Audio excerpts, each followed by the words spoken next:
What's up, everybody? Welcome back to another episode. I'm here today with Zach, of course, and a great buddy of mine, Ciaran Devenney. Uh, Grew up with Ciaran back in high school. We didn't know each other super well. We got close during COVID time, training together, and crazy turn of events. Ciaran just happens to start playing with Zach after I met Zach with the twins. So it was kind of two worlds colliding. It's awesome having him on, and it's awesome that Zach and I both have a good relationship with him. So Ciaran, thanks for being here. Appreciate you getting on with us. Yeah, thank you for having me. Yeah, Excited to get on. yeah. No, it's been a long time coming. So where you at nowadays? Now you're in Charlotte still. What's been going on? Well, How's life? yeah, I mean, life's been good. Still in Charlotte, working here at Tread for a little bit. Um, Kind of like starting the transition into non-baseball roles or playing roles at least. So it's been interesting to see what that market's like and how much influence you have on that market. Yeah, Um, Rather than the previous market that we've been in for so long. It's just yeah, interesting to see like what the dynamics are and stuff. But it's cool. I mean, always happens at some point in our careers, and I'm kind of accepted the fact, unless some bitterness in there, but accepted the fact that it's over. But yeah, I'm excited to see what comes of it. yeah. Zach and I were talking about just kind of not routes for this conversation, but just he and I both know you pretty well. And it's funny because I had a conversation with you the other day, and I called you just asking, just we were talking for a while, like 2 weeks ago, but then I called you again and ever, and it kind of came up in just terms of resiliency and just not letting things just define you and just continuing to push, whatever. And the first thing out of Hmm. Zach's mouth was basically the same idea, just getting kicked in the nuts and just bouncing back and just going and not Yeah, stopping. And I mean, what better example of that than kind of right now, this decision you've had to live through right now? yeah. And I think it's cool that both of you saw me at different times of my journey and my playing career. And then, I mean, Zach saw it most recently where it's like crazy high ebb and flow, but he saw it in the locker room, not on a phone call. So that's why he has, a certain outlook on me based on the year, um, where he got to see everything with like full detail, full background, which is way easier to explain or like someone that can get it. And in hindsight, thankful to have Neff in that locker, two cubbies down over John Olson. Thankfully, Johnny was there to mediate John's as been on well. here. But yeah, No, yeah, good thing um, Don was there, right? yeah, I'd be coming in on like a 3 day non-playing day, and Neff's just like, you need to be more positive, man. And I'm like, brother, Shut the I fuck got up, this. Zach. Yeah, I got this round the clock fucking beef burrito. I'm gonna peg at your forehead, like. He's like, you just need to relax, man. I'm like, brother, like, we're in a shithole, like, no name town. Just, but I think it's good. Yeah. Let's talk about that. Like, what were those conversations that we had? Like, we talked about the ebbs and flows and the highs, but like Hmm. at Tread, like, is that how you were at Tread, and is that the consistency you built? Like as far as your mentality, what have you learned since? I mean, last September, I guess, August. Yeah. So I think so. If we fast forward before York with you, um, I was like a snap show with lives or any kind of training stuff, or if it was a bad training day, it was a bad week, or if it was bad training day, it was a bad day. Like that was always how I treated baseball and performance prior to probably around like summer of 2023 at Tread. When you go live, like I can face anywhere from 15 to 20 at bats a day. So I could punch damn near 12 times that day, and like the first few times that happened, I'm like going into my room on a Friday night in the city of Charlotte as a 23, 24 year old, like pissed off, and it's June. I'm like, these at bats don't matter. These stats aren't calculated. Realistically, I homered in one of the 12 strikeouts, or I struck out 12 times, homered once, had hard contact like 3, 4 times. who cares, right? So then I built that kind of mentality going forward. And the more at bats I got, the less importance I put on the outcome. So then following into getting the opportunity at York, it was kind of, I had all the odds were stacked against me. There was no one really like after me. There was no interest. I had no preview affiliate time. And I do well in a pro day event down in Shred, and thankfully get an opportunity. And I saw the opportunity as I was really grateful to get it, knowing the league and knowing like I hadn't played in a year or year and a half because I broke my face, and no one was really giving me an opportunity. So I'm like, all right, well now I got an opportunity to be the starting catcher in the best independent baseball league.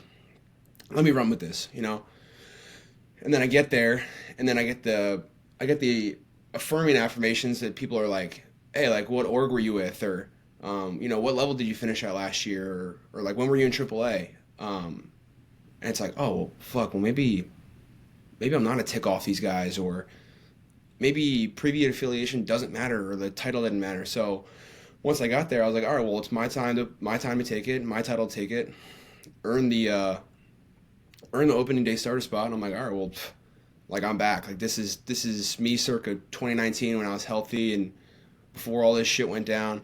And then, I think I got off to a hot start early, and then obviously the game of baseball comes around, so we hit a cold streak. And like it's kind of finding the cold streak, finding like in that cold streak that like I wish now I can shake myself and not listen to people or their previous experience. Like I figured out a way in Tread to get out of slumps, to deal with failure.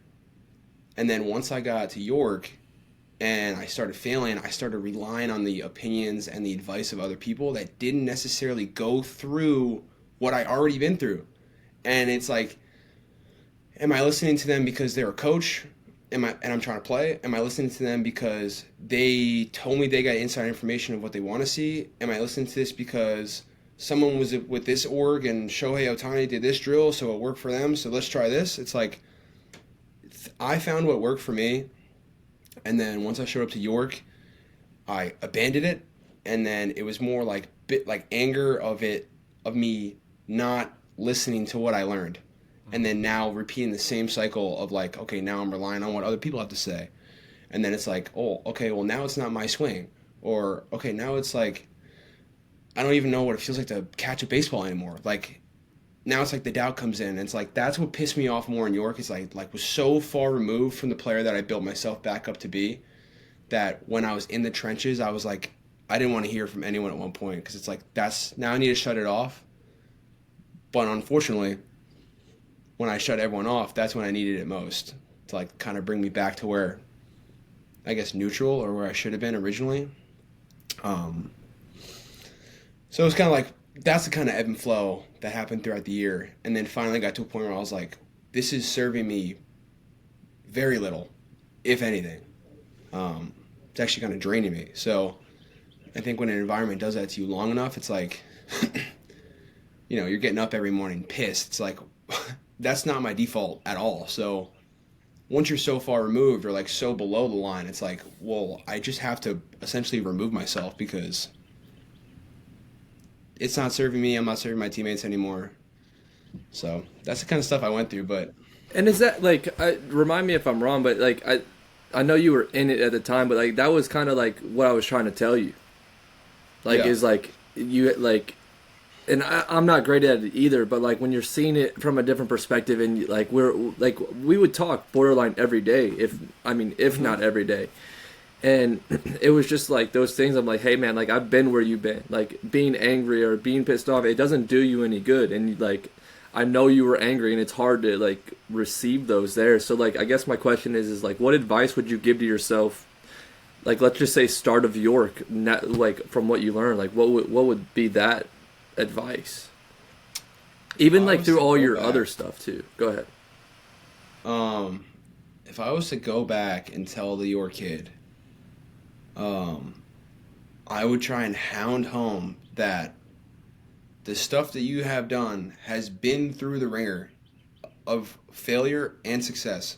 So if you stick to what Ciaran does, Ciaran is going to eventually go to where you want to be. Ciaran's going to reach where you want to be. But if you listen to input that's taking you further away or changing something, then you're a different version of that person. So like I had a college coach who used to tell me, with like swing gurus, it's like, I can teach you all this shit and how to enter, how to exit, how to be on plane, how to be whatever. But like essentially, if I teach you all this and you're not comfortable with it, that's my swing in the box. Where I want Ciaran's swing in the box.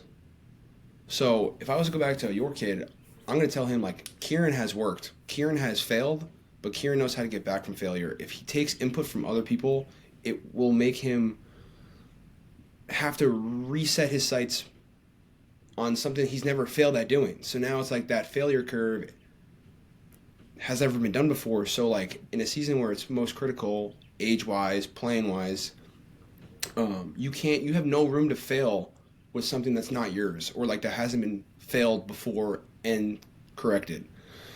So I would just tell, if Ciaran pulls up to York as one player, I want that player all the way to the end of September, no matter what. Slight tweaks and adjustments, maybe some timing stuff, maybe some maybe non-performance stuff like scouting, like maybe be better with scouting or be dialed with that stuff. But, in terms of like ability and what you're doing, form, mechanics, do not change a single thing because that has failed before and you've come back from that. So I would try and tell myself, like, be pretty steadfast knowing that you're able to correct yourself with the shit that I do, not like what other people want me to do. So, we're in a clubhouse with 30 guys, all ex-affiliate. Like, everyone has a story of some guru coming up to him in a backfield, like, hey, like, change this on your grip, and then you lose a pitch for 2 years. Like, it happens. It's baseball. I don't know why it's so prevalent in our sport, but I think just be confident in what you've done and how you've gotten there. Like, we've all gotten there for a reason. Like, that's the person that they want you to be there. I know coaches are there to, like, kind of guide you, but coaches and players, really, at this level.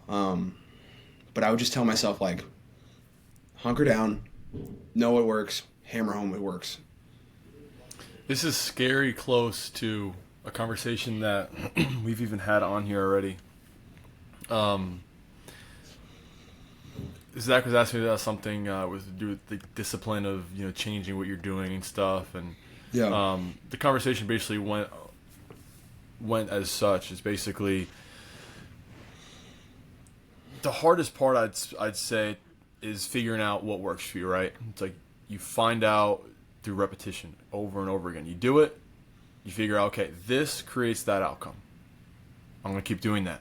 And you fail and you make adjustments here and there, okay? But then you figure out what you need to do to create what you need to accomplish. Okay, so if it's golf, swing, so you're not drawing, you're slicing, you're hitting it straight, you know where you want, okay? Swinging, baseball, same idea. Basically, it's almost the exact same swing, lower half-wise. But nonetheless, the same principle applies. You do that over and over again, you figure out, okay, this is what I do. This is what Ciaran does. This is what I'm like when I'm at my best, okay? That's the hard part. But then the discipline is not changing any of that when shit hits the fan and you start struggling. It's staying steadfast into what you figured out for yourself as to what makes you you, what makes you, what created the positive when you were doing well. And then when stuff starts struggling and things start going bad, changing what you were doing when you were doing well because you want to do well again. When really, if you just continue doing the things you were doing, you're going to get the positives again. It's just unlikely to think you're always going to be doing, like, always going to be experiencing a positive because obviously baseball, the saying goes, you get 3 hits out of 10 at bats, you're in the Hall of Fame. That's not, it's not, it's accurate to a certain extent. And it sounds very similar to that. It's like you experienced the all the success you experienced that off season before York. I mean, that off season at Tread, from everything that I heard and everything, your pro day there, and you were like one of the best hitters there, including all the big leaguers that were there in the off season. Like, you were one of the guys, and then you go to York and you experience some failure, and then you're kind of experiencing everything you just explained. So that sounds really similar to a conversation we had, and I'm curious what you think about that. Yeah, I think the baseball season in general is going to be studied one day psychologically as a test. Like if you think about it, break it down, independent or affiliate doesn't matter. Each month to month you can be. Now I think the outliers are prospects, people that are lucid performers, people that essentially can perform no matter what. Like we've all played with them in a clubhouse. They show up, sit in the hot tub, put their jersey on and rake or shove. Like right.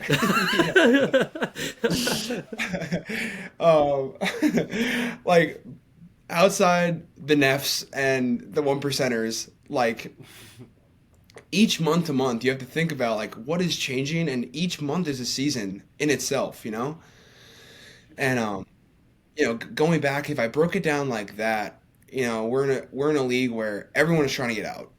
um one example that I put to represent indie ball is like that dungeon that Batman gets sent to when he gets defeated by Bane. He gets sent down to it, and then like when we see Batman climb up and out, like the people that get signed out of affiliate, like we're rooting for him no matter what. Like they made it out, they made it back up to the real world.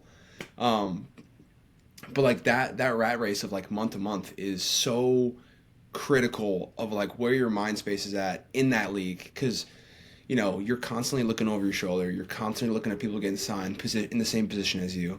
um you're subjecting yourself to all this criticism, comparison, all this shit that's like so external, where it's like, okay, if I broke it down, instead of being like, okay, Ciaran, you're pulling up to York, that's a great opportunity to get signed. You don't have to hit 8 home runs in one day, although possible, but it won't happen ever, no matter how much you try. 8 home runs is a miracle. 8 home runs in a week, you're Babe Ruth, essentially. So, like, let me break it down. Instead of, like, pulling up to May and thinking I'm going to get signed next week, that's totally unrealistic because, like, I'm not on no one's radar. I'm talented, but I'm on no one's radar. So, like, let's build through these months. Even if you're a prospect, if it's April and you're, finishing high last year, you're breaking in AA, you shouldn't be like, all right, well, by June, I'm going to be in the big leagues. Although that's a good goal, it's like, okay, well, April, I might not be the one guy. I might get, say if I'm a catcher, and I broke in AA. I'm like, okay, sweet. I'm going to get 2 games a week all of April. Fine. Perfect. Now let's do really well in those 2 games a week. And then when May comes around, that's a new month. I'm going to have probably 60 to 80 at-bats under my belt. Let me try and get 3 games a week. Cool. Now I'm performing. And then end of May, you're getting 4 games a week. By the June, you could potentially get a AAA call-up or be like an all-star in AA. Perfect. That's more reasonable goals instead of these big, lofty ones that get you lost in the middle. Like, take it almost month to month and, like, attack each month in minor league baseball. I think that's, like, what's so different about other sports, because every other sport, each game is its own month, essentially. Football, you prepare for one game, one team. That game's over, completely erased. So baseball, you have to build a collective of stats and numbers, and you have to post every day. So that can't also be done in a week. No matter how good of a week I was going to have, or if Neff was going to have, you're not getting signed. Well, maybe Neff because he's previous affiliate time, and he's the best player ever. If you have like if you want to toot your own horn, but if you have a good week, realistically, you're not going to get signed. But after good week 2, now you're in the conversation. After good week 3, people are like pinning you. After good week 4, it's like this guy's a shoo-in. So I was trying to do everything all at once, and if I was to go back, building a base in baseball, as ironic as it is, building a base in baseball is what you need to build yourself to the next level. Even with prospects, they have they're prospects for a reason. Either money behind them, or they played themselves into it. They have a good base. No names don't get picked to the big leagues on random. There's nothing random in these sports anymore. There's too much money behind it. There's too many decisions that go into it. So, like, if I was to tell myself again, and like the success thing and failure and the cycles, it's like, success, if I have success, perfect. If there's a decision tree, success, perfect. Failure, how do we get back to success? And then keep building that tree until I like collectively look back and I'm like, okay, I built a good amount, like a good solid information for why someone should pick me.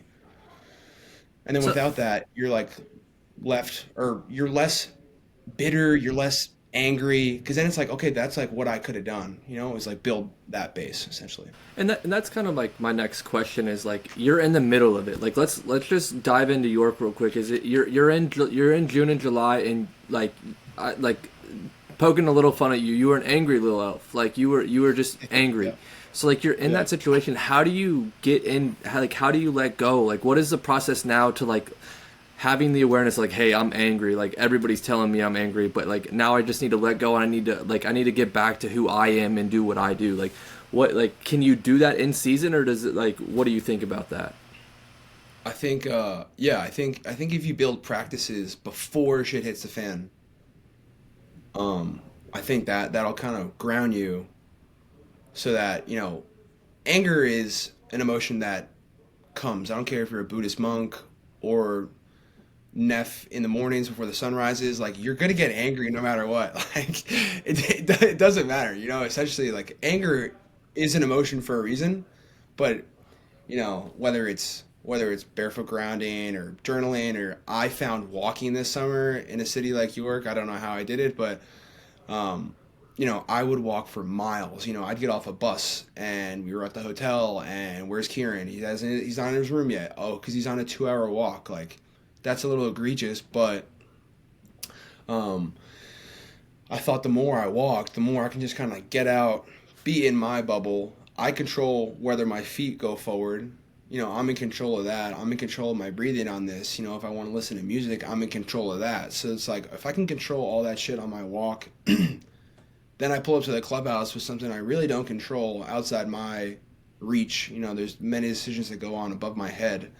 Then it wouldn't sting as much when anger arose, or I can at least feel it. It's one thing when anger like comes like on us and then bursts out. Like, I think that's a little like unexpected, or it's the same thing when you stub your toe. It's just like out of nowhere and you're pissed. So it's like, let's get rid of this emotion. There's energy built up.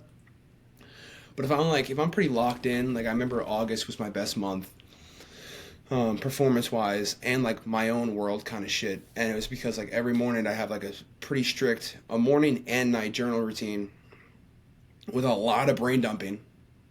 A lot of brain dumping. Take me through that. What did that journaling kind of consist of? So first portion was like just kind of something cool to track. It was like time, what state I'm in, what city I'm in, and then it's like how my body felt based on my aura ring, how I slept, kind of like tracking to see if there's like red flags or if I'm just not sleeping right, see if that correlated with performance or anything. And the next portion would be like 3 gratitude things, and then I would do a Bible verse, like a Bible verse a day from the Bible app, and then I do like an interpretation of that. And then shout out Matt McDermott. He put me on like The Secret. I know me and Neff talked about this with John. It was like an affirmation kind of like a woo woo. What is it? It's like The Secret. It's like The Secret of life. It's essentially like it's, I don't know. It's difficult to explain, but kind of like that passage, and then I'd have like two or three like my own affirmations. So that'd be like right in the morning, as soon as I woke up after I showered. Kind of just like keeping me in the right headspace. And then my nightly one would probably be three things that I'm grateful for, and then 3 things that I would improve for tomorrow. And then like the brain dump for the end of the day. And like what I realized is during the end of the year, everyone's going through mostly the same shit. Like in terms of like what our careers are, career struggles, we're all going through the same shit. Whether you're hitting well, throwing well, performing poorly, like outside stuff and family stuff's different. But in the clubhouse, everyone's going through the same shit. So like I found myself when I was like complaining, say like, oh, I'm pissed I'm not playing, or why didn't I get this start with this pitcher? Or why couldn't I catch this guy? Da da da da. No one wants to hear that shit, So it's like, it does need to essentially come out because these are thoughts that you're thinking. So it's like, instead of burdening other people and making their experience less, it's like, well, let me just go outside into the concourse after BP, if I'm not starting. Let me just jot this shit down, put the journal away, put my pants on, put a water bottle in my back pocket, and chill out for 9 innings. Like, no one wants to be that guy that sits down in the bullpen. You know, we're trying to figure out who we made out with in middle school, and then like the guy to our right of us is like, dude, this place sucks. Like, this grass sucks. It's like, dude, we all know Italian ice. Yeah, like, you know what I mean? So once I like realized that I was kind of being more outwardly negative than not, I'm like, oh, let me just write this shit down, put it on paper. Once it's out of my brain, there's space for things to come in instead of being consumed by this negative ball of energy. So I was like, let me get this shit out. Yeah. And then it helped a lot. Well, and go ahead, Luca. No, I was going to say, you said two things that are spot on. First off, that in the bullpen you have two types of minds. You have one who doesn't know what the fuck's going on. They're just in their own world, and then they get the call to get warm up, and they like do 2 toe touches, and they get on the mound, they're throwing 95 already. Yeah. There's those types of people. And then you have the type of people that are just super analytical, thinking about every little thing, the nuances, and all these things. They're thinking about their outing before they even get out there. Like, there's really two minds. You know, you really don't have much and you don't really have much room in the middle. And I found that the guys who were typically better on a daily basis are the ones who were picking their nose, didn't know what the hell was going on. They didn't know the score of the game until the 8th inning. You know what I mean? Actually. So I love that. And two, the whole thing about complaining. I don't know the guy's name off the top of my head. The guy that did what's the assassin? The guy, the movie that the guy would go kill everyone because they killed his dog, so he just wanted to kill the whole world. Yeah, John Wick. I don't know the actor's name. But I heard this thing years back, probably like 2021, 2022, about this quote that he has about basically complaining. He's like, try not complaining for one day. Try not complaining for one day and see how much your life gets better. Right? And I saw that, and I looked intrinsically, and I was trying to see how much complaining do I do? Does this apply to me? And I found that it did to a certain extent. You know, I've never been the most negative person, but I can't say I've always been the most positive, right? And so I was like, you know what, fine, sure, I'll try it. So I did it for a day. If I was thinking I was going to do something in terms of complaining or say it or even think it, you know, I just switched it to something positive. I don't know. If I'm going to complain about it raining out, then I changed it to, oh, now I can, you know, enjoy a book inside now. You know, it's not like, you know, just something like that. And I found that things just started getting better. I never stopped to this day. Now, if I feel like I'm going to say something that's in a complaining manner, I reorient the way I'm going to think about it, because it's not. I don't mean to complain, but sometimes, dude, we complain just for conversation. You don't. I don't think people realize how much they complain just to get along with people, because more people will relate to the negative than they will to the positive. They'll relate more to you complaining than if you were to sit there and talk about how beautiful things are, even though maybe they're not. And Zach mentioned way back when, it's like, what makes you different? You know, what makes you rememberable, or what makes you memorable? And I think that may be one of them too. You remember the people that are just positive about everything. If you're not, and you just kind of complain, you're just that guy, just, you know, the glass is always half empty, you blend in with everybody. You know? And I relate to what you said really, really heavy, because my life changed when I stopped complaining, and I stopped like having that be a forefront of, you know, my like just my autopilot, you know, actions. Right. Because I mean, think about it. You know, like, you know, what is a complaint? Think of one complaint right now. You can. That you're on our podcast. That's my complaint. Yeah, but well, like exactly. So that's my point. Ready? So anytime what I realize is a complaint is you're just like stating something. You're not really adding anything. So if I love my mom. I love my mom. She's great. Very Irish lady. Rains all the time in Ireland. She'll look out the window and she'll be like, "Oh, it's raining. We can't do anything." You know, it's June. It's like, "Oh, it's too hot. We can't do anything." Yeah. No shit, it's hot. No shit, it's raining. Like, these are things. It's like every time it's a complaint, like, "Oh, you're on this podcast." Correct. Like, exactly. Like, if like any complaint is literally just explaining what is going on. You're not adding anything. Yeah. You know, I mean, you're actually you're taking away because everybody like that like take away like phone conversation is like if you're there in the bullpen or you're there in the dugout, everybody is experiencing the same thing. Like you're experiencing the same playing field. You're experiencing like it's irrelevant, right? Like us and the other team are playing on the same thing. So like if we're positive about it and we're like being ourselves about it, we're most likely going to win, and that's just an energy battle. That has nothing to do with physical talent. Right. Right? Like if we're the umpires are trash. Like yes, everybody in the world knows that. Yeah. Marty's drunk. R.I.P. sorry. Yeah. But like really though, like it's like okay, but is he drunk for only York Revolution? No. Right. So it's just like the negative is just actually taking away from the experience because like it's just like why?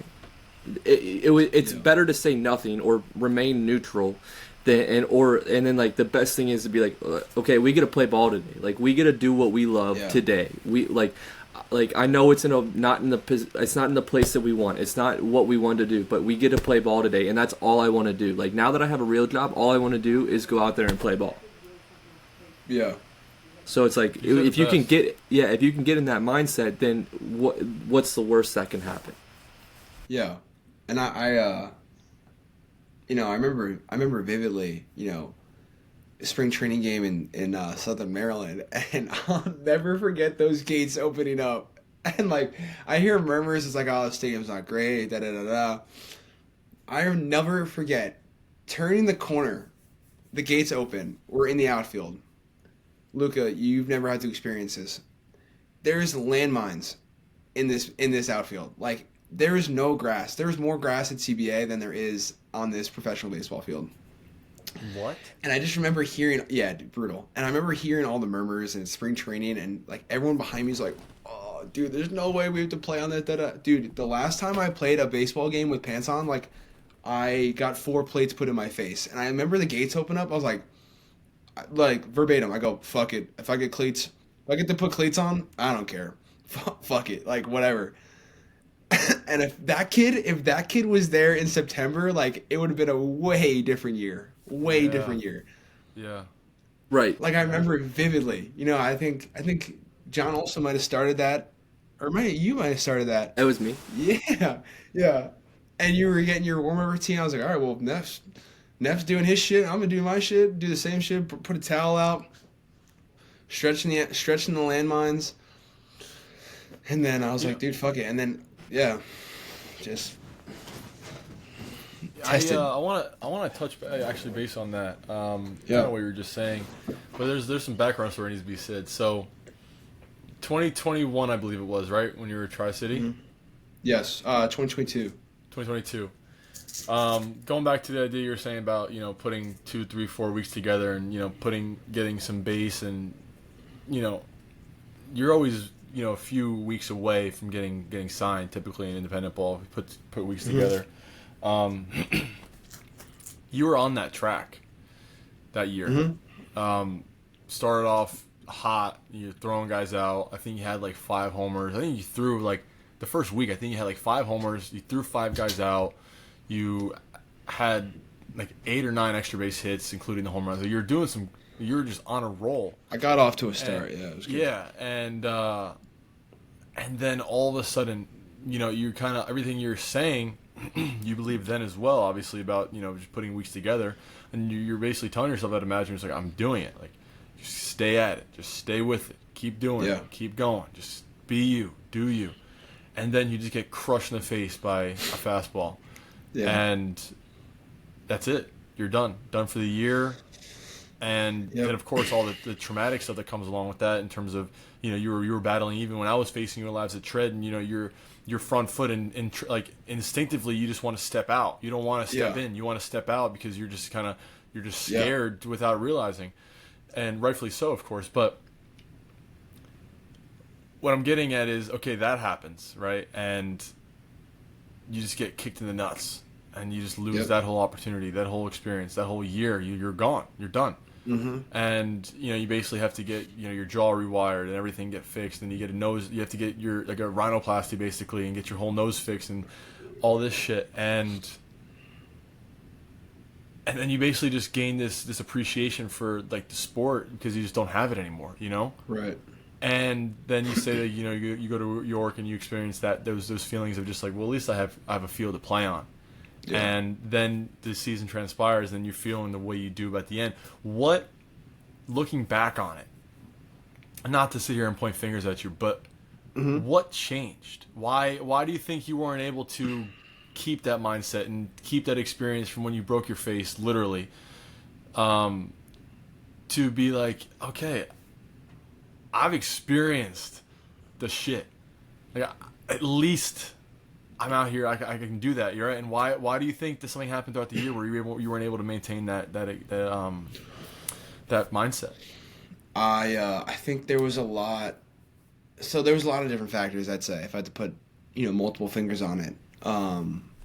One thing early is like I was super grateful. I was grateful for damn near everything that I was given when things were going well. I remember vividly, like, after games would be played, even if I went over, punched, I'd kind of look up at the sky and be like, just thanks. On the bad days, I'd be like, thank you, whatever. On the good days, I'd be like, thank you, Lord. Like, thank you for giving me this opportunity. Super grateful. And then as it kind of went on, it went from that focus to and this is on me, because this is like what I've seen and this is, experience, but I'd have 2 okay, 3 okay games, not great, and then the thought goes from gratitude to like, oh, this human is gonna fire me from my job. Like, now I'm more focused on this human firing me from what I love to do, as opposed to like being grateful for giving me the opportunity to do it. So once that starts creeping in, it's like, all right, now it's like, what am I doing this for? Who am I trying to please? When I was at Tread and when I was in spring training, I was having a blast. I was trying to please myself. I was hitting balls left and right. Everything I touched was hit far. Loving it.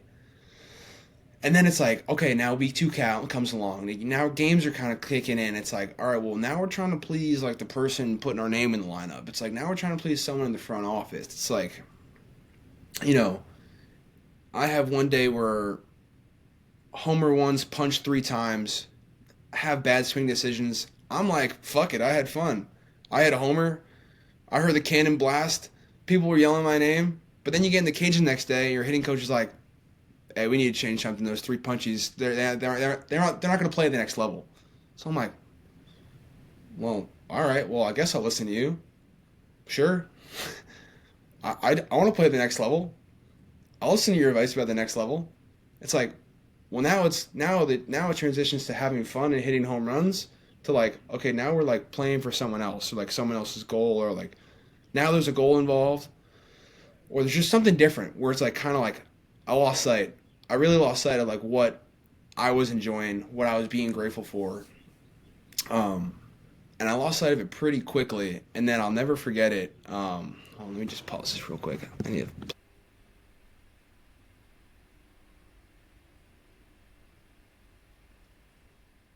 Why he's doing that, in spring training, I remember vividly, Ciaran literally almost took me deep twice. I think he took me deep once, and then he hit a backside double off of me. And it was like, and I don't know, like, I didn't know him at the time, but I remember you telling me, like, hey, like, Ciaran's this guy. And I was like, yo, like Ciaran showed up and he was ready to rock and roll. And I was like, man, like, I was just telling the story about spring training when you literally, like, you took me deep once, I think, to left center, and then you backsided a double. And like, that was a different guy than what was in June and July when we were having those hard-ass conversations. But anyway, get back to what you were saying. That was just a quick interlude. Yeah, I think something changed. Like my focal point of what I was doing changed, and then it got to a point where, it's kind of embarrassing to say, but it's all relative. And, but they brought a catcher in. We're winning the first half by a landslide. I'm playing 4 games a week. We're winning it by a landslide. So I'm thinking, I mean, fuck it, we're winning, but, in comes his catching bag. I don't know who's in the locker room, but I see different catching stuff. So I see the kids' bats, And I remember I like look over the couch and like type the kid's name in on Google off the bat. I'm like, well, what, like, let me look at this kid's stats. Like, let me see if I'm better than him. And then Frankie Bardo looks at me, and you know Frankie. He's like, he looks at me. He's like, dude, what the fuck are you doing? Like, you're our guy. Who gives a fuck? Like, why are you Googling this kid? I was like, yeah, I don't know. I just want to like see who he is. Da da da. Dude, that's all trivial shit. Like, I thought I was gonna get released that day. You know, I'm sitting there, and then the kid that was backing me up ended up hitting maybe a pinch hit or when he started that game, but he walks it off, a walk-off single. So now I'm thinking like, well, GG's career, like I'm gone. This kid's chopping me coming in June after we're winning the first half. And they end up trading this kid. They end up trading the backup. So essentially they traded away the backup so that the new guy can start. And that kind of threw me for a mental loop that took me like a long time to get over. If I had the mindset now where it's like, it doesn't matter, that was a human decision, a decision based not on me, just a decision like based on a human that wants to bring someone in that had nothing to do with what I was doing previously or in the future. And not put so much stock into like what other people are doing, especially in my own clubhouse. But I kind of rooted for guys in my clubhouse, but you know what I mean? Like, it's just a weird thing that's in my mind, I guess from like an early age of, like looking at PG ratings or where so-and-so's committing to. Like, it's just like early on, it's like I never really got validation, so I was always kind of seeking it through looking at someone else through myself. It's like, you know, this kid's going to this school, but I didn't get those same looks. Let me see if I'm better than him. Okay, I can sleep at night knowing that I hit the ball harder off a tee when I was 16. Irrelevant. Like, that's a very bad mindset to have. It's like, if someone comes into your, like, I remember Will Stewart said it best. It's like, you know, if someone takes you deep as a pitcher, or if someone punches you as a hitter, it's like, well, they have a big house too. Like, they're getting paid to do what you're doing as well. We're all pretty good at the baseline. So this shit is all trivial, and it doesn't really matter. So, like, me looking a kid up on Google who's going to be my teammate does me nothing but harm, because I start the comparison race, like, immediately.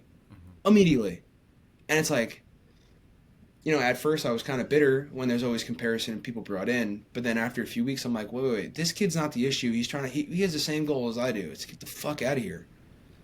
Like, there's no wasted energy for me to like be angry, upset at a kid, my teammate. That's stupid.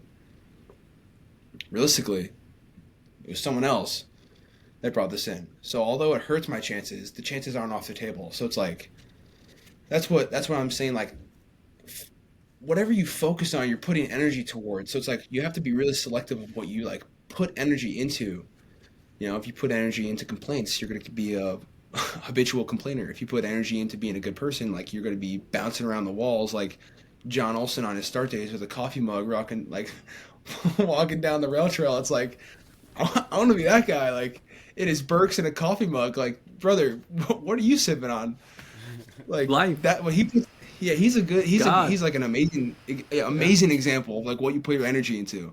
You have to be really intentional and directional on what you do with that, because if you let that misfire, if you let your energy misfire, you are fucked royally, and it's hard to come back to sometimes. If you put so much energy into, you know, it sounds corny, but if you put so much energy into hate, you're gonna be a bitter, sour person that no one wants to be around. Like the opposite of a magnet. Like two magnets, like no one wants to be around that shit. So it's like, Jordan Peterson says it best. He literally says, treat yourself like you're someone who you're responsible for taking care of. You know, if you don't treat yourself in that way, you know, essentially, if you, let's say your wife or your kid is a better example, right? Your son or daughter comes up to you in the future and tells you they're doing these same things internally as you're explaining yourself, like you're saying up right now. Mm-hmm. You would most likely say to them exactly what you're saying you wish you would have done, right? And if you can somehow in these moments be able to distinguish between, like, is this how I want myself to act versus this is how I actually am acting, I feel like a lot of things can get self-corrected. And going back to what you were saying before, kind of about coaching this and that, you almost have to be your best. You have to be your best coach. You have to be, Yeah. or else there's way too much 100%. volatility. 100%. If you're not your best coach, then you're relying on other people's opinions or other people's thoughts on what you may need to do to get better.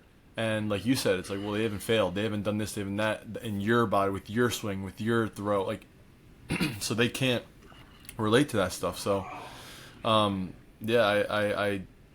think Jordan Peterson, like I said, says it best. You have to treat yourself like you're someone who you're responsible for taking care of, and if you can do that, I think it really helps. And I don't. Go ahead. You got it. No. No, you got it. No. Nope. Nope. No, you got it. So Luca, I know because you found like, I guess a spiritual awakening. Would you say like later in your career, like in terms of like knowing yourself better? Yeah. Do you think, what have you learned post playing career that would have been like something you grab immediately and put back to Luca circa 2022 or whatever? It's strange because I haven't had a moment like that.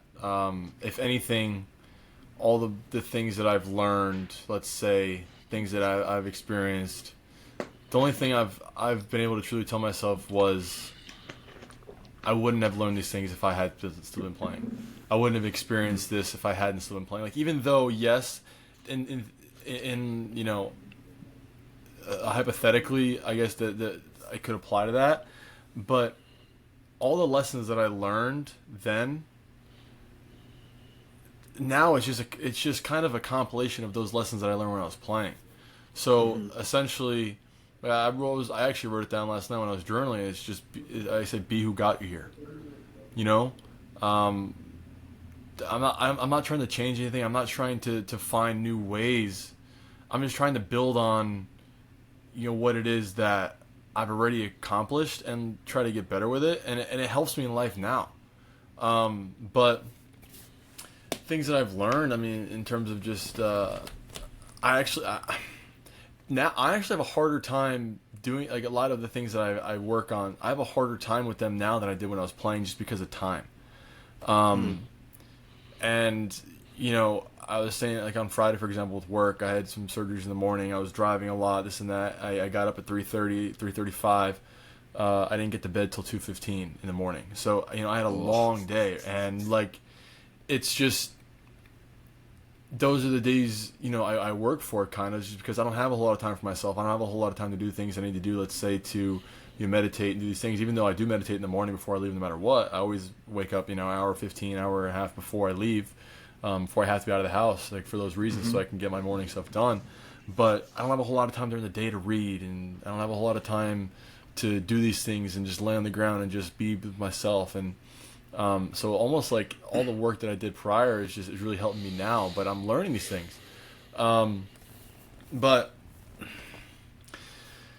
what I was getting at before was, give you some examples. If I had still been playing, I would have never been on that plane to go visit my buddy in Arizona in the middle of the off season. I would have never went. I would have been comfortable to just leave and go to Arizona for a weekend in the middle of the off season. Where I would have done my throwing, where I would have got my training done, where I would have done all this stuff. What if I had some bullpens to throw? But I meet Tally on that plane. She's the flight attendant on that plane. That's how I met her. Yeah. And that's one example. And then, my job now and all these things that I'm learning later on my own, it's just, there's so many things that just happen.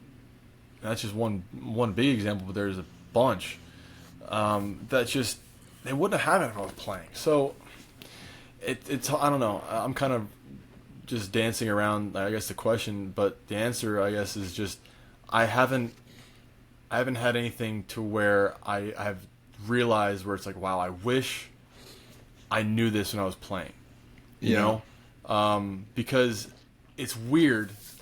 And I think you'd agree with this, and I know Zach does. Once you set your sights on this journey of getting yourself better, you become aware of your inadequacies very easily. That's not the hard part. It's not hard figuring out where you need to get better. Like, I don't think that's the hard part, in my opinion.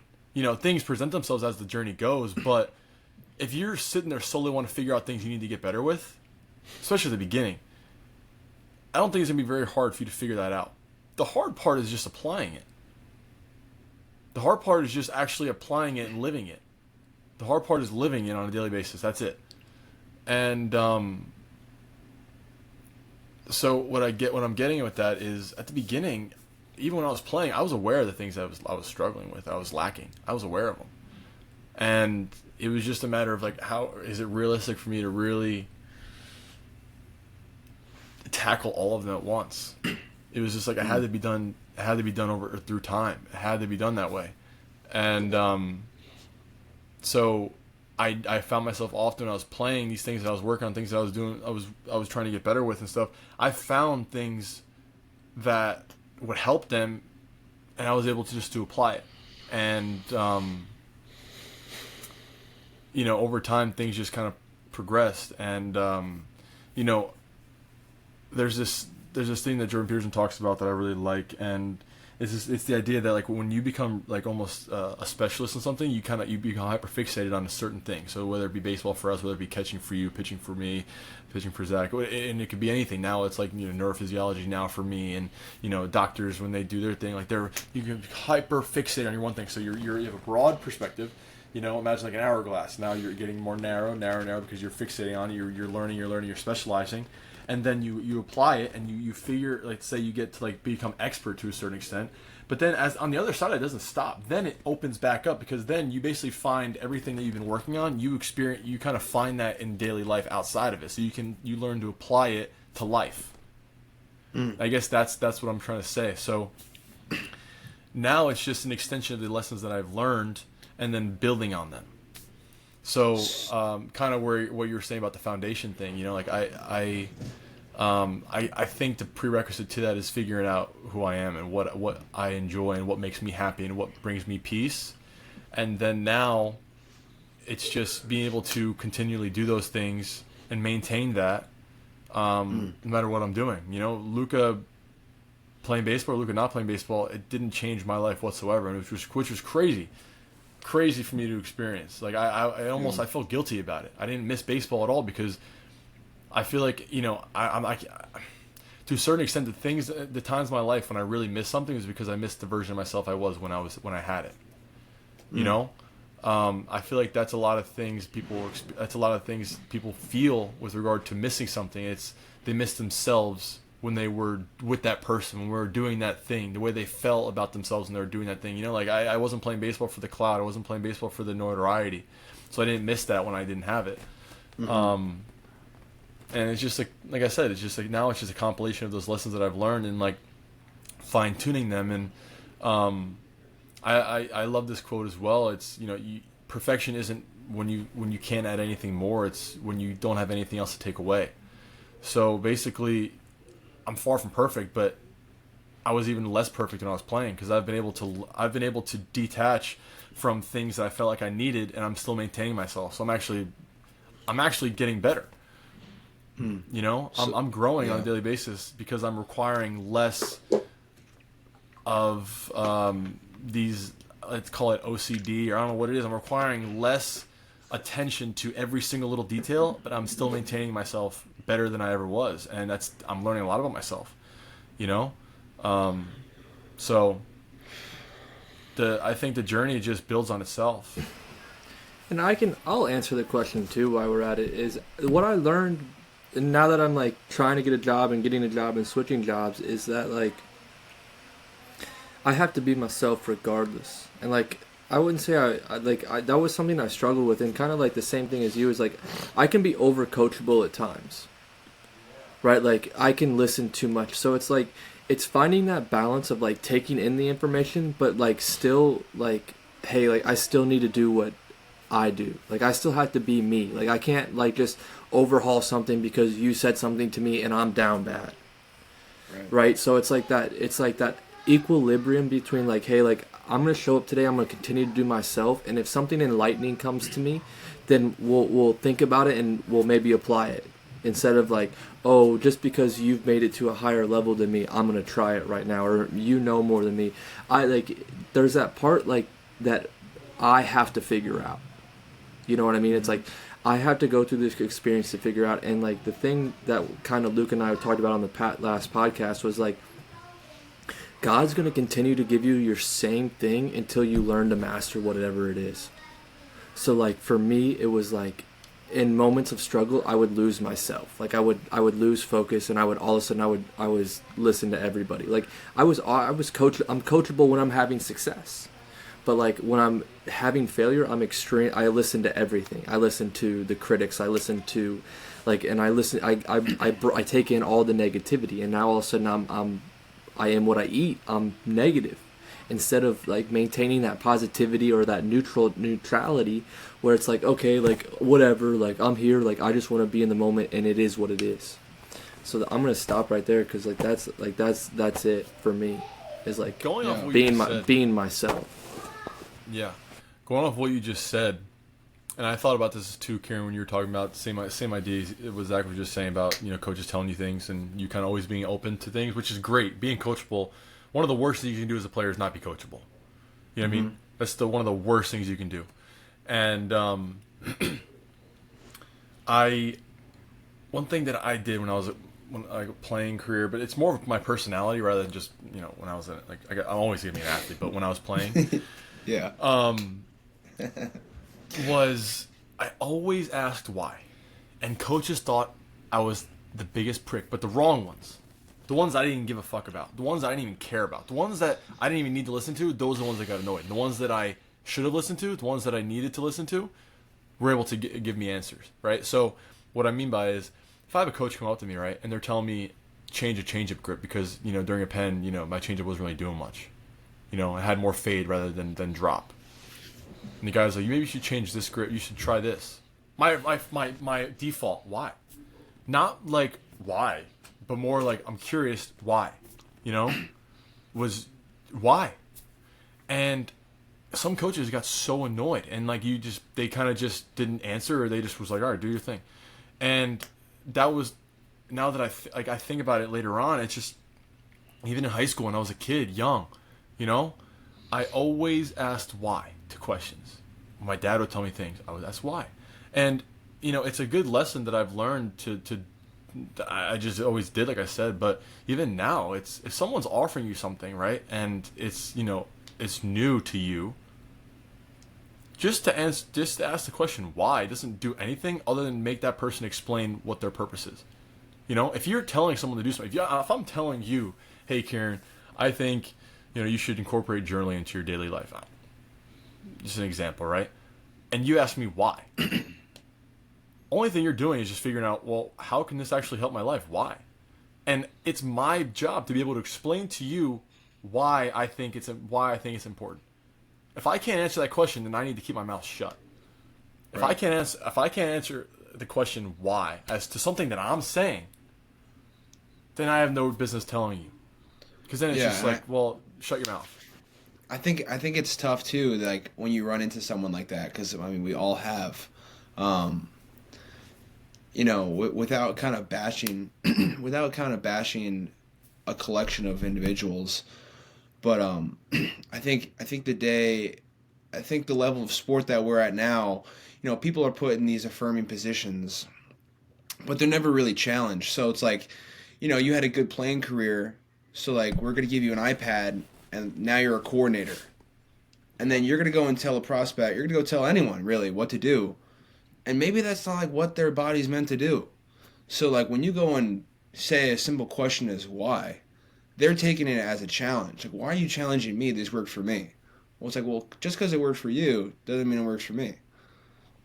So like that's where it kind of butts heads, and that's what I understand the most. Because like people like a why is like a very, very basic question, but it opens up the door of like what you're thinking, what the player's thinking, what the coach is thinking. Let's kind of meet in the middle, because we're in the same jersey. Why is there disputes? You know, if Luca asks a question why, you get an answer, you don't like that question, you should say, oh, I don't really like that. Can you kind of like get me to where your head's at?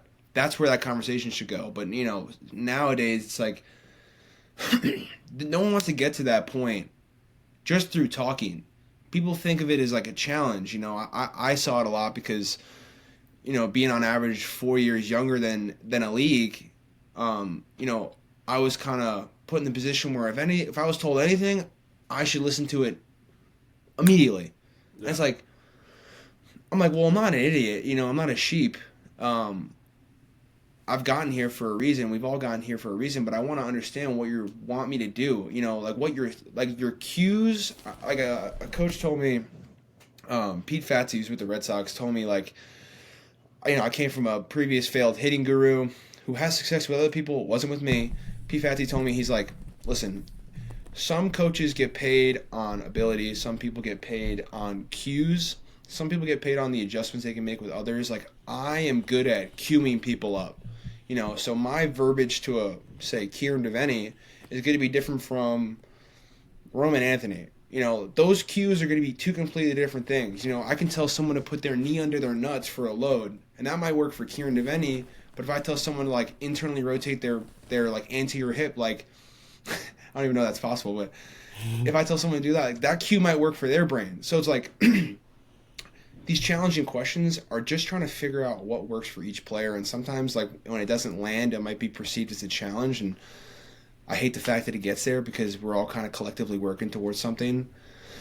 And well, it's just a testament to how some coaches, at the end of the day, you have good coaches, you have bad coaches. There's a lot of coaches that I experienced in professional baseball that had no business being coaches in general. And that's just the God's honest truth. And that is me judging them basically strictly off their professional ability in terms of coaching rather than them being a person. The great people shouldn't be coaches.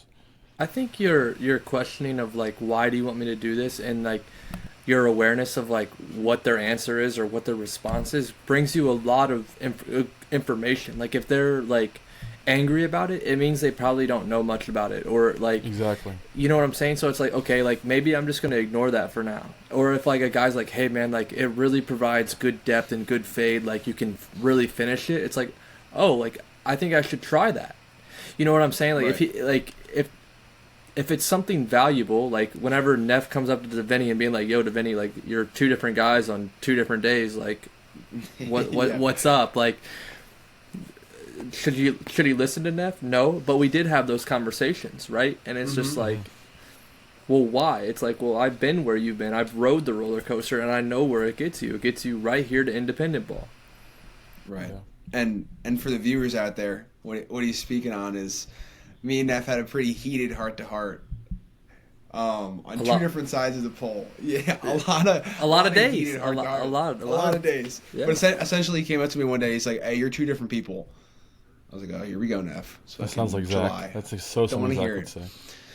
He's like, "You're two different people." I was like, "Okay, divulge. What else?" He's like, "On the days that you play versus the days that you don't play, you're a different person." So I looked at him. I go, "No shit." Because the days that I don't play, I'm irrelevant to the lineup. So I'm going to put my pants on and go sit in the bullpen for 9 innings. And the days that I do play, it's like, well, all right, well, I have an opportunity to contribute. You know, this is my original debate. It's like, all right, well, on that day that I play, I can contribute. I can be around the team. You know, I'm bouncing around. Every dollar spent on Chipotle, fucking Chick-fil-A, Jersey Mike's, Smoothie King, pregame, like, it's an investment that day, you know, because I'm trying to get my body right. On days that I don't play, it's like, what's a pregame spread? George Foreman chicken, sick. You know, like, I'm pissed. I could go home. I'm not making any money today. So I'm like, yeah, Neff, no shit, I'm two different people. So he's like, well, that's not going to be really productive. I go, well, I don't really give a fuck. That was very me of me to say. But I was like, I don't care. Like, it's my life, my career. But then we kind of, yeah, of course, yep. But then we kind of landed on the fact it's like, all right, well, even if I don't play that day, I can still contribute in other ways. You know, picking someone up or chirping Derm, making him smile so he's not as angry, or busting someone's balls, or I don't know, doing something to contribute. So that, like, my bad day doesn't make anyone else's a bad day. So, like, the two people that show up, I don't have to be all gung ho and fake it, but like I just can't be a detriment to the clubhouse. And I found that I was doing that at some point, more like middle summer ish, when like things just kind of weren't collectively going my way. So I was kind of thankful that Neff did point that out. Um, Well, and like it was just like a thing of like love because like I've done that and I showed and it was meant to it was energy draining for me, like it was exhaustive for me, and I'm like it was like a situation I never wanted to be in. So like it was more like, hey man, like let's figure that, like I like it was like I want to help you figure it out. And like I knew that asking the hard questions was going to get a lot of response, and I was like I'm like or reaction. I was like I understand, but like I don't know. It was more or less like you had like when you were fun and amazing, like you were bringing great energy, and it was like fulfilling to have you and fun. And it's just like don't lose that because of what's outside of your control. You know what I'm saying? yeah. So it was like you being you, it doesn't revolve around who's on the lineup card. Right. And it's funny because, to fast forward things, I think I was telling Luke about this the other day. Like, going into this off season, especially, like, not ending how I wanted to the entire 2024, I ended up kind of... so I got hired at Tread to be a catching coordinator, and part of the gig was, like, I was able to kind of still continue my playing career in terms of, like, training and getting sought after. So, I was training alongside a lot of like good coaches, a lot of good hitters with service time, and I put no stock into it whatsoever. I was telling Luca, I'm catching someone like Brock Stewart with the Twins, the setup guy for the Twins, and I would have a 9 o'clock bullpen, and I would show up at 8:58, parking my car, running in, throwing my gear on, go catch like a 20 pitch pen, and guess what? I caught it great. Like, that kid a year ago, if I knew that I was catching even someone above double A, my ass would have been in there at fucking 7:30 doing a dynamic warm-up, stretching bands. Like, it's all irrelevant. Like, once you get to a point where you've put so much work into it, like, that is it. I've had my best, most successful offseason this offseason. I've set sitting PRs with everything, exit velo, pull downs, even catchability, who I've caught. And it was because, like, I did not care whatsoever. I had a pro day on January 10th, and I didn't really start hitting lives until January 4th. Like, I didn't see a single pitch. And then my first at-bat, I homered off at a service time guy. Like, in front of 45-plus scouts, just cranked the ball. Dead silent, on hit tracks, like 108, moon ball. And it's just like... Like in retrospect, it's like, I'm good. I know I'm good. So like, why stress about all this extra shit that goes into it? Get what you need to get done.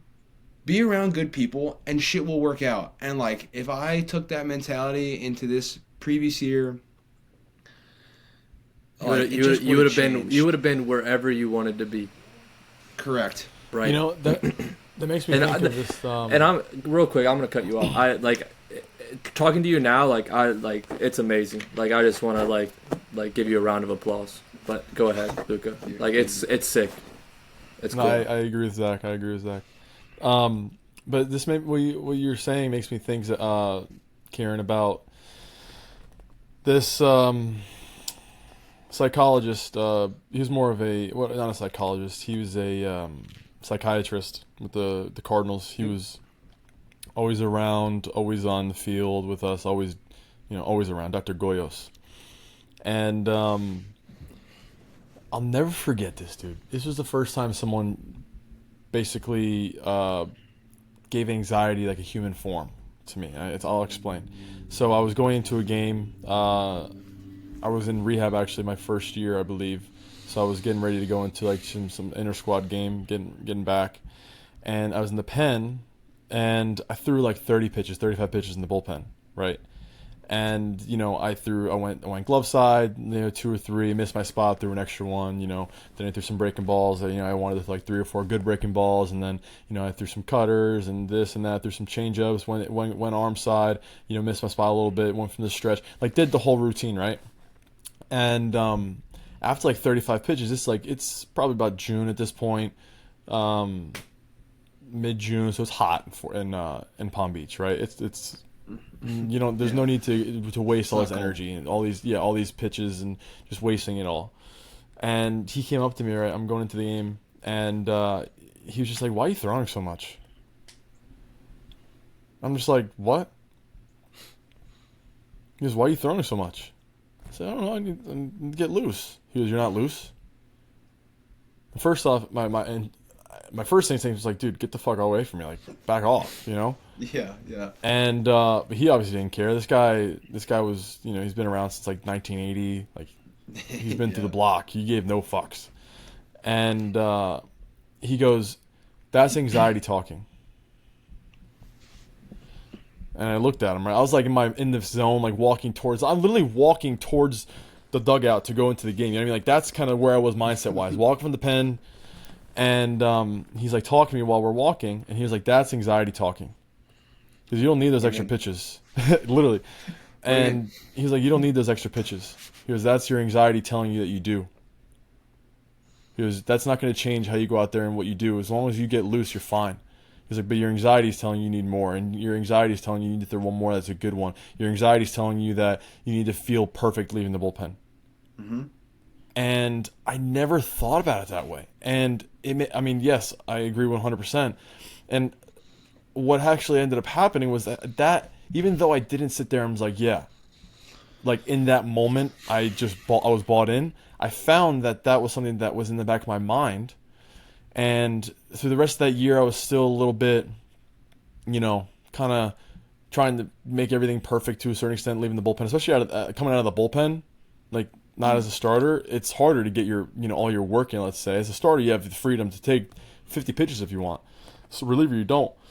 But then I come back for 2022, and not a surprise. That was my best year, arguably in my career, but let's just say professional baseball. And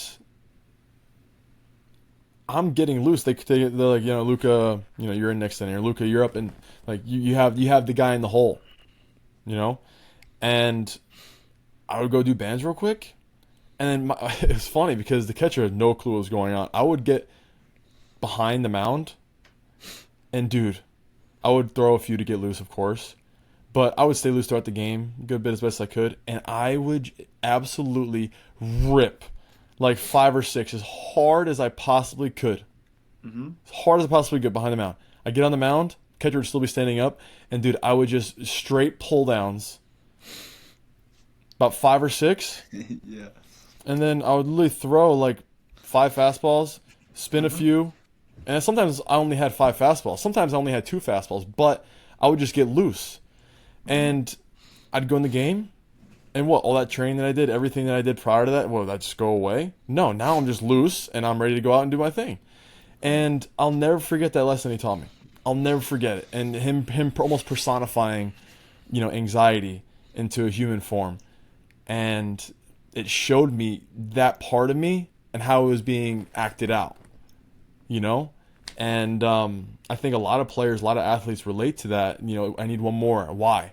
So I can feel good about it. Well, do you think in that moment it's going to change anything, or is this more because you didn't do it? You didn't do enough 6 months ago, 4 months ago, 2 months ago, Right. And if you did do enough, then what is this going on in this moment? Then it's just another reason for you to be able to step back and be like, I've done the work, man.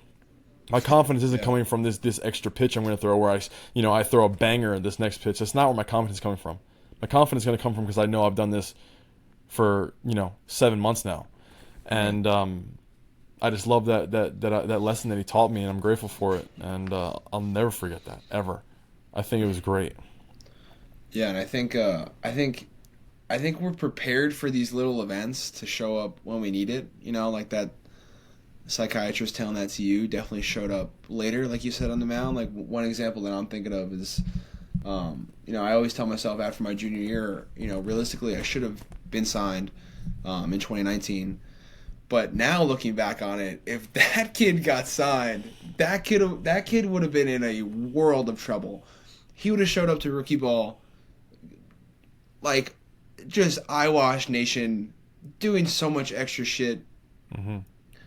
Any kind of transaction would have spiraled him. Like, now it's like I think through either like tread has obviously been, I have to credit a lot of like my success and a lot of this stuff to that because they kind of like I said they kind of numbed any cool thing about baseball to me or to like say a fan or someone young.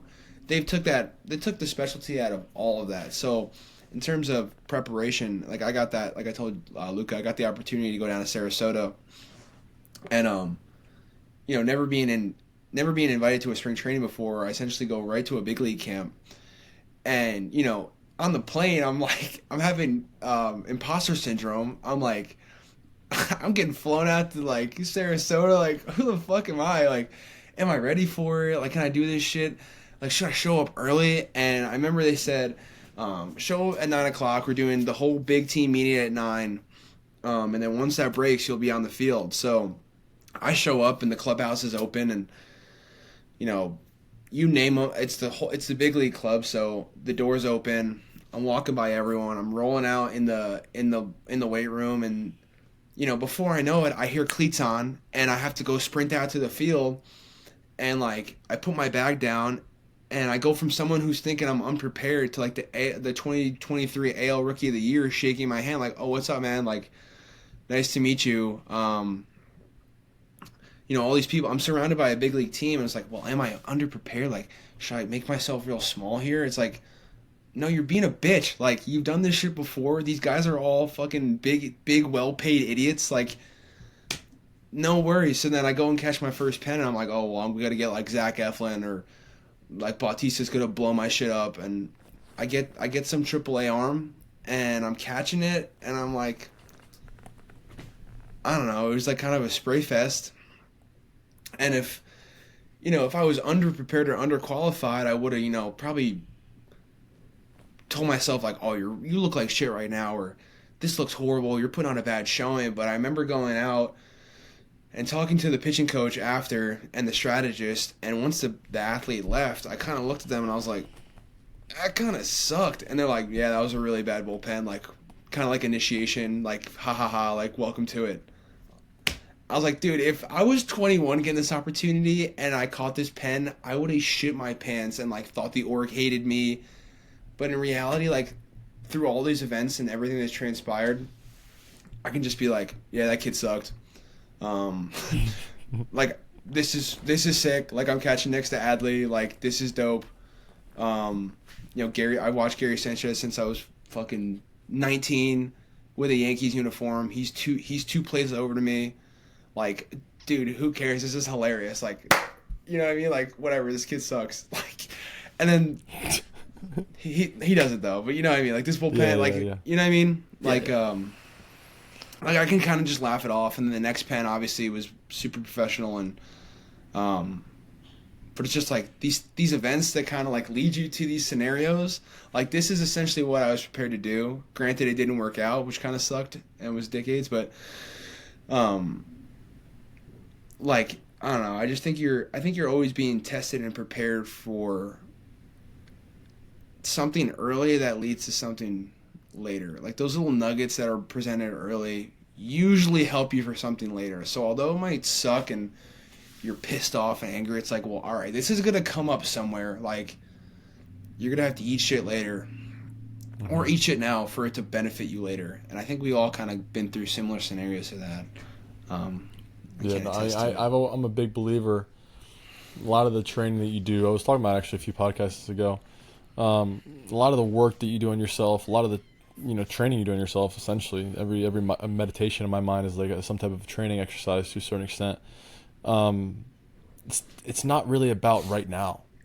I look at it, even though yes, it brings some peace and tranquility and grounding in this moment. Yes. But those things that you're learning about yourself, those lessons that you're learning, and just the work you're putting in, is for when things get tough, when you have to deal with some shit, And the context we were talking about when I brought it up was basically, when things happen in your life, you leave the sport you've worked your whole life for, and things happen that you didn't think you were prepared for. Zach said that he doesn't think he would have been in the same place mentally a few months after retiring as he is now if he actually retired 2 years ago, and it's like, well, why? It's like, well, maybe it wasn't your time yet. Maybe God didn't put the things in your life to have you learn the lessons necessary to be able to be okay with experiencing those setbacks. Or maybe not a setback. It's not a. That's the thing, though. You may experience it as a setback in the moment, but it's not a setback.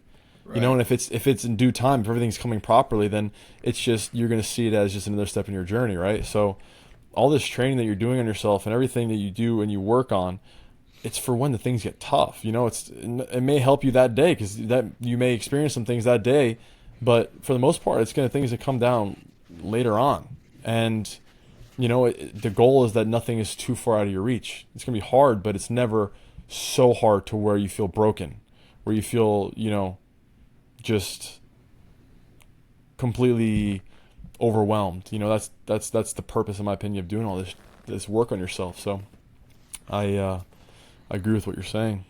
Yeah. I think it just gives you a different perspective when you're going through it. I mean, Yeah. I mean, Luke and I both, I don't think, Neff, you didn't work at Lulu, did you?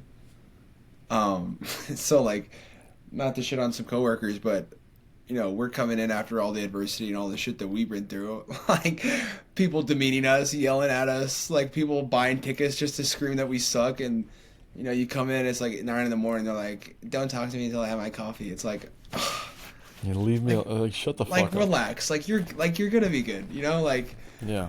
or just shit that goes wrong. It's like, I don't know. I'm almost kind of, I'm not numb to most things, but, it, like, they just give you a different perspective going through all this shit. And I'm actually kind of grateful, because I've been through, I mean, a decent amount of stuff what the typical aspiring big leaguer tries to go through in their journey, you know, like, you will get your fair share of doors slammed in your face. Some are light closings, some are nose breaking, but you know, I'm just kind of grateful that those happened at, you know, the ripe ages of probably 17 to 25.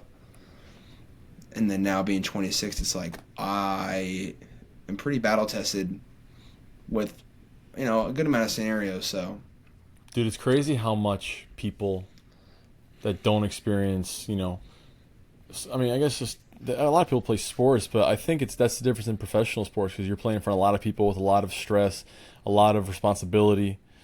Dude, it's crazy when you just kind of are around typical people that have done the norm throughout their whole life. I mean, dude, it's crazy. It's crazy how their mind works, what they perceive as stressful, and like it's so different. yeah. You know, and you can't. It's so different when you're going out there and doing what you love to do, at the expense of being criticized by 5,000 people. Oh yeah. It's tough, you know, and when that becomes normal and you just basically showcasing yourself on a stage like that and possibly failing, you know, and that's becomes your norm, things just become easier for you outside of that. Yeah. You know, and I don't think it's a surprise that employers love, you know, hiring ex-athletes, because essentially there's things that we can deal with differently, just because it's not stressful. I don't find the same thing stressful as normal people find, and that's a battle that I have to deal with in my relationship. Yeah. Because my mind wants to, and I've called Zach, and Zach's like, he tells me it straight up. He's like, man, she's different than you. You got to give her the freedom to feel what she's feeling and be there for her, because not everyone's the same way. And like, and it's not like she gets stressed out about little things, but to a certain extent different than me. And I just find, yeah, she's awesome. I find that, you know, even being around guys that I work with and this and that, like I work with a lot of surgeons, dude, like a lot of neurosurgeons, a lot of orthopedic surgeons. Like, they get mad at me, right? I'll do something and like they get annoyed. I don't give a fuck. Like, I literally don't care. I'm just like, sorry, dude. Like, you know what I mean? Like, if it's something that I fuck up with, fine. Yeah. But like, you know, if it's something that, you know, because it's just little things. If they just get annoyed because, you know, they're in their workspace, they're in their zone, you know, they get triggered easily. But like, whatever. I can't control it. Yeah. So, wherein like other people, like they kind of get flustered and they're like, oh, I don't want to work with them anymore. It's like, what the fuck? Like, it wasn't even a big deal. Who cares? Yeah. Like, they're people just like I am. They're literally human beings. Like, I don't care if they get mad. Yeah, like, oh, you don't like your coworker? Put them on a bus, travel 12 hours for 6 months. And sit sit next to him. Yeah, what? You know? Oh man. Oh yeah. And you have to take shower and with them maybe and share a shake room their with them hand too. and eat every meal. Like, yeah, dude. You don't like your coworker now? Yeah, go get on a bus with them. Go sit Yeah, next or to them for 12 go hours. share a room with them. Oh, they're playing Yeah. loud. They're playing loud music, and it's 4 a.m. Oh yeah, Yeah. great, nice. They didn't respond to your ping. Oh, okay. I think we're gonna be good. You know, like they didn't get back to your email. I think we're gonna be good there, buddy. Just wait till they reach out again. Yeah, Dude, that's it's a fun. different world, man. There It's should be a different world. course of like transitioning athletes into the real world because like Literally. there's like some disconnects that like I'm learning now. Like I do such a bad job of, so like I always say like, I'm in the college mindset of you get the group me or you get the message. It's like, hey, bus is here, we're getting food here, pre-game's here. So I'm like, all right, as long as I follow those times and show up, then everything else is freedom for me. But like that's not how other people operate. So now I'm trying to find the cadence of like letting people know where I'm at, or trying to make plans in advance and not just like kind of like flowing with the wind or just kind of like doing random shit all the time. Like as long as I'm like at practice, anything else is free. Like no. In the real world, like people make plans, they're there on time. And they enjoy it, and like they let other people know where they are. Like that's things that I'm learning now. It's like, okay, well, you're not an athlete anymore. You don't need to hit a ball 110 miles an hour to get to the office every morning. Like, just be a normal human being and be like good to other people, and things will work out with you. Yeah. And so That's great. It's a transition. I can promise you this. I can't promise a lot, but it's a transition that I think you'll find to be easier than you expected. Because the world in sports is a lot more difficult than the world outside.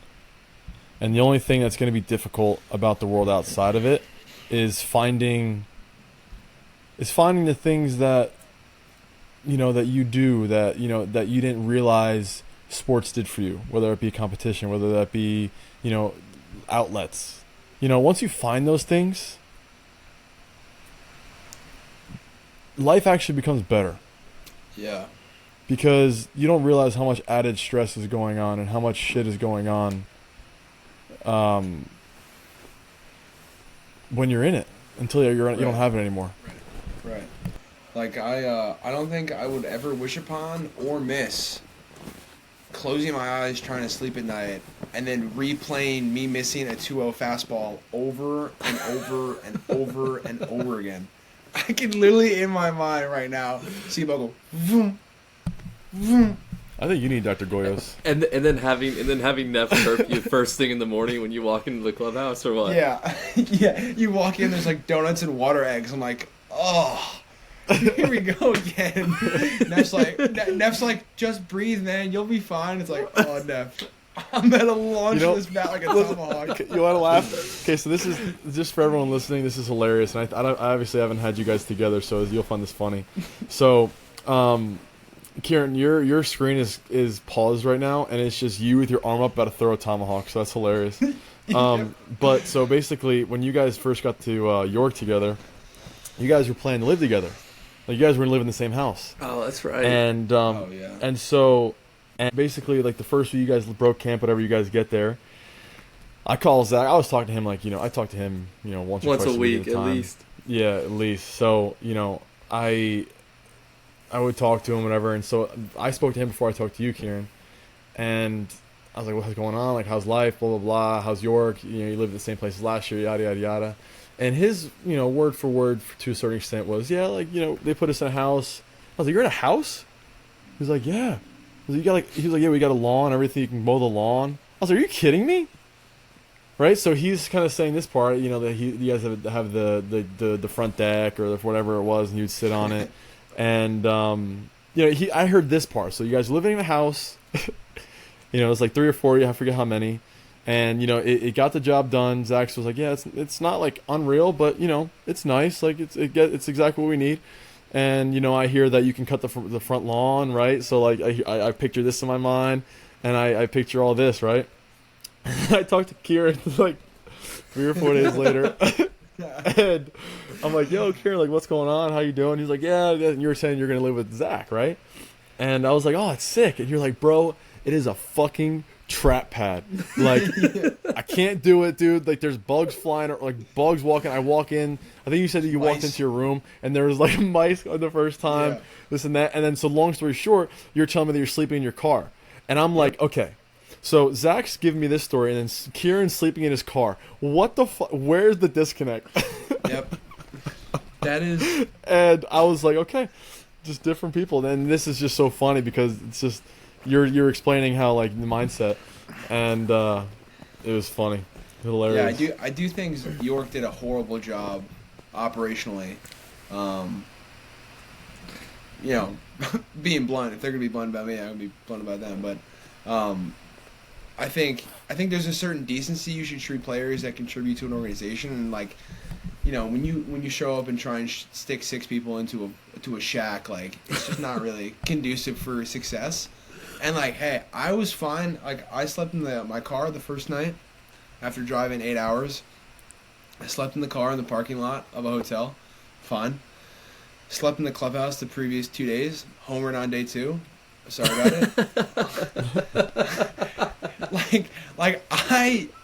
I don't care. I told myself I wasn't gonna be there long. Hilarious. But I was like, I'm not gonna be here long. Just give me a decent, livable place without mice traps. And like, I think that's not too much to ask. We're all adults here, Like, if you're gonna keep us here and house us, like, do a decent job, do some due diligence to get host families, and if you can't do that, then you shouldn't be able to run a team. But so that's where the disconnect comes. Neff was there previously. He knew what he was getting into.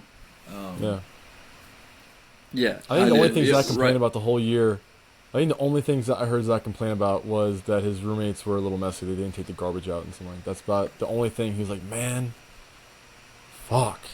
Yeah, well, that's the only thing. I just wanted some 3 mice as roommates, probably 4 humans and 3 mice. So, yeah. Man. But yeah, I feel like I didn't complain about like the shit that people typically like. I didn't care about the food. I'll just go get my own. It wasn't really great, but I didn't care about the fields because I didn't really think the fields were that bad, honestly. Except the one. Yeah, the one was. I mean, Southern Maryland. But like, what are you gonna do? Like, exactly. The game starts at 7. Like, exactly. 18 other people have to compete on it, so it's like, whatever. Yep, exactly. Yeah, it was more like external stuff and stuff I was just being a pussy about. Yeah. I mean, like, if Uncle C, if 2024 C is dropped into the Texas League, like, he's going to the league. Like, there is no doubt in my mind. If I get my own apartment and, like, affiliated with a Nike stamp on my ass, like... Oh, my goodness. I am going to the league. We need to get you, like, branded affiliate across your forehead so you can see it every morning. Just, I am affiliated, bro. Like, all of it, yeah. Yeah, but, I mean, I think that's... Yeah, I could have dealt with that better, but York did a horrible job of that. Sorry if this can't be aired. Won the ship. Probably not ideal, but yeah. You guys won the ship. It is what it is. It's a paperweight, yeah. It's useless. So you guys won the championship. True. It ain't about the organization, it's about the players. Neff did, yeah, for sure. Yeah. Appreciate you guys listening to this. It's obviously just 3 good friends catching up and shooting the shit and talking. It was always fun. But Ciaran, appreciate your time. I know you always have other things going on, so appreciate you coming on with us. Zach, you're stuck with me. You're always gonna be there. But I hope you guys enjoy your Sunday, and just go enjoy life. I hope you guys both enjoy it. Boys. Talk to you guys later. Yes, sir. Peace. Peace.